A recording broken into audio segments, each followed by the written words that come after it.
నిజామాబాద్ జిల్లా కోటగిరి మండల కేంద్రంలో బీఆర్ఎస్ నాయకులు బోనస్ అవినీతిపై పత్రికా సమావేశం ఏర్పాటు చేశారు.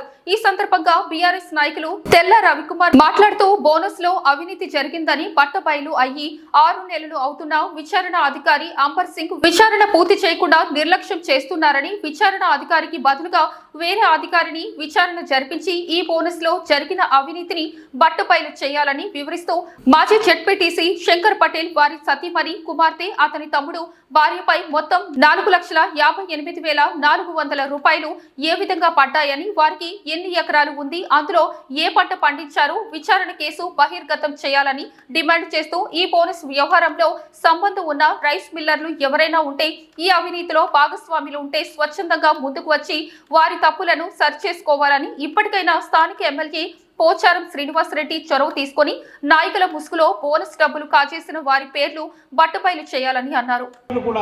ఎంక్వైరీకి వచ్చి ఎంక్వైరీ ఆఫీసర్ల ముందర కుటుంబాలతో సహా కూర్చునే పరిస్థితి వచ్చిందంటే అర్థం చేసుకోండి మీ పరిస్థితి ఏందనేది. అయ్యా, ఇప్పటికైనా మారండి రైస్ మిల్లర్లు. మీరు ఇలాంటి అవినీతి వ్యవహారాలకు మీరు బంధపడడం మంచిది కాదు. ప్రజాప్రతినిధులుగా వాళ్ళకి అవినీతి అలవాటు పడి ఉండొచ్చు. ప్రజాప్రతినిధులుగా ప్రజల సొమ్ము కాజేసే పరిస్థితి వాళ్ళకి అలవాటు ఉండొచ్చు. కానీ మీరు మిల్లర్లుగా వ్యాపారాలు చేస్తున్నప్పుడు ఇలాంటి వాటిని సమర్థించడం మంచి పద్ధతి కాదు.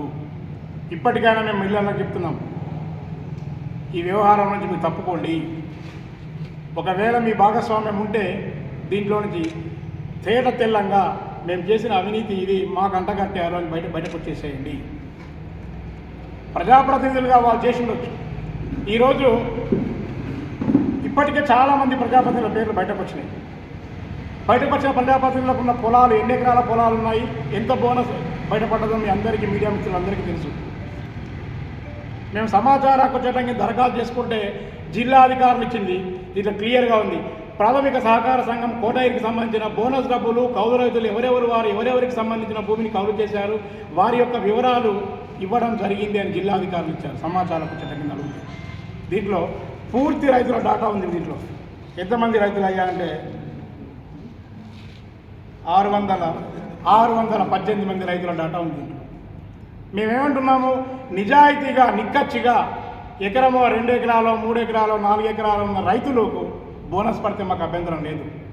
కష్టజీవి రైతు, 6 కాలం శ్రమించి పంట పండించే రైతు, ఆ రైతుకు బోనస్ పడితే మాకు అభ్యంతరం లేదు. కానీ తెల్ల చొక్కాలు వేసుకొని ప్రజాప్రతినిధులుగా తిరుగుతున్న వ్యక్తులు, పొలాలను కౌలుకి ఇచ్చిన వ్యక్తులు లక్షలాది రూపాయల బోనస్ను కాజేశారు. మా బాధంతా ఈ వ్యవహారాన్ని బహిర్గతం పెట్టండి. ఇదే సమాచార హక్కు చట్టం కింద బహిర్గతం చేసిన దాంట్లో మాజీ జెడ్పీటీసీ శంకర్ పటేల్ గారి కుటుంబ సభ్యుల పేరిట కూడా 4,58,400 రూపాయలు బోనస్ పడ్డట్టు.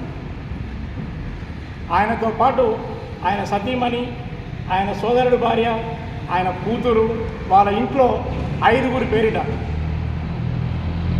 4,58,400 రూపాయల బోనస్ పడ్డది. మేము ఒకటే అడుగుతున్నాం, అయ్యా ఆ ప్రజాప్రతినిధికి ఎన్ని ఎకరాల పొలం ఉంది, ఎంత పంట పడ్డది, క్వింటాలకు 500 రూపాయల బోనస్ కదా, అంతకన్నా ఎక్కువ తెలియదు కదా. మరి సుమారు 5 లక్షల రూపాయల బోనస్ అని కుటుంబ సభ్యుల పైన పడ్డదంటే ఎన్ని ఎకరాలైనా పొలం ఉంది, ఎన్ని ఎకరాలు చేశారని మాకు కావాలి. కాబట్టి మేము ఇప్పటికైనా స్థానిక ఎమ్మెల్యే పోచారం శ్రీనివాస్ రెడ్డి గారిని కూడా కోరుతున్నాం. మేము, అయ్యా మీరు మచ్చలేని వ్యక్తిగా రాజకీయాల్లో ఉన్నారు, మీ పైన మంచి పేరుంది. కానీ మీ వెంట ఉన్న నాయకులు చేస్తున్న అవినీతి అనేది సమర్థనీయం కాదు. దీన్ని ఇప్పటికైనా మీరు తేటతెల్లం చేయండి. ఇలాంటి నాయకులను మనం ఎన్నుకుంటే, ఇలాంటి నాయకులను మనం ప్రజాప్రతినిధులుగా వీళ్ళకి బాధ్యతలు అప్పగిస్తే, కోట్లాది రూపాయల అవినీతి చేసి రైతుల డబ్బుని బోనస్ డబ్బుని కాజేసిన వ్యక్తులకు, ఇలాంటి వ్యక్తులకు మనం ప్రజాప్రతినిధులుగా వీళ్ళని ఎన్నుకుంటే ప్రజలకు మిగిలేదేంటి? మేము ఒకటే అడుగుతున్నాం, ఒకవేళ మీకు నిజంగా అన్ని ఎకరాల పొలాలు ఉండి అంత పంట పండి ఉంటే మీరు బోనస్ తీసుకుంటే మాకు అభ్యంతరం లేదు. మేము ఎవరో మా ఇళ్లలోంచి ఇవ్వట్లేదు, ప్రభుత్వం నుంచి వచ్చిన సొమ్ము. తీసుకుంటే పర్వాలేదు. ఇంతమంది రైతులలో ఇందులో ఉన్న ఇంతమంది రైతులలో మేము వేరే వాళ్ళు అడగట్లేదు. నిజాయితీగా వచ్చే రైతులు, నిక్కచ్చిగా వచ్చే రైతులు మేము అడగట్లేదు, ప్రశ్నించట్లేదు. మేము ఎవరైతే ప్రజాప్రతినిధుల ముసుగులో ఉన్న వ్యక్తులు ఉన్నారో, ఎవరైతే ప్రజాప్రతినిధులుగా చెప్పుకొని బోనస్ డబ్బులు కాజేశారో వాళ్ళ గురించి మాత్రమే ప్రశ్నిస్తున్నాం. రెండవది, మేమేదో రాజకీయ లబ్ధి కోసమో, రాజకీయ ఆరోపణల కోసమో, బట్టగాజు పడేయడం కోసమో ఆరోపణలు చేయట్లేదు. మేము చేస్తున్నది కూడా పూర్తి ఆధారాలతో. ఇది సమాచార హక్కు చట్టం కింద జిల్లా కలెక్టర్ కార్యాలయం నుంచి వచ్చిన వివరాలు. మీడియా మిత్రులకు కూడా మేము జిరాక్స్ కాపీలు ఇస్తాం. వ్యవహారానికి సంబంధించిన ఎంక్వైరీని బహిర్గతం చేయాలని డిమాండ్ చేస్తున్నాం. ఒకవేళ రైతుల పేరిట కాజేసిన డబ్బుని ప్రభుత్వానికి డిపాజిట్ చేసి ప్రభుత్వానికి ఇస్తే బాగుంటుందని మేము డిమాండ్ చేస్తున్నాం. ప్రభుత్వం సొమ్ము పేద ప్రజలకు వర్తించాల్సిన సొమ్ము, ఇది రాజకీయ నాయకుల సొమ్ము కాదు, లేదా ఎక్కడనో కాంట్రాక్ట్ చేసే వాళ్ళు కష్టపడి సంపాదించిన సొమ్ము కాదు. ఇది ప్రభుత్వం పేద రైతులు, ఆరుగాలం శ్రమించిన రైతులు 500 రూపాయలు బోనస్ వేస్తే బక్క చిక్కిన రైతు ఎంతో కొంత వెన్నుదన్నుగా ఉంటుందని ప్రభుత్వం వేసిన డబ్బు. ఆ డబ్బుని మీరు పాలకులుగా ఉండి, ప్రజాప్రతినిధులుగా ఉండి ఆ సొమ్మును కాజేస్తామంటే మేము ప్రజల పక్షాన మేము పోవడానికి సిద్ధంగా ఉన్నాం. ఈ వ్యవహారాన్ని బహిర్గతం చేయకపోతే జిల్లా కలెక్టర్ కార్యాలయం దగ్గర ధర్నా పెట్టడానికి సిద్ధంగా ఉన్నాం.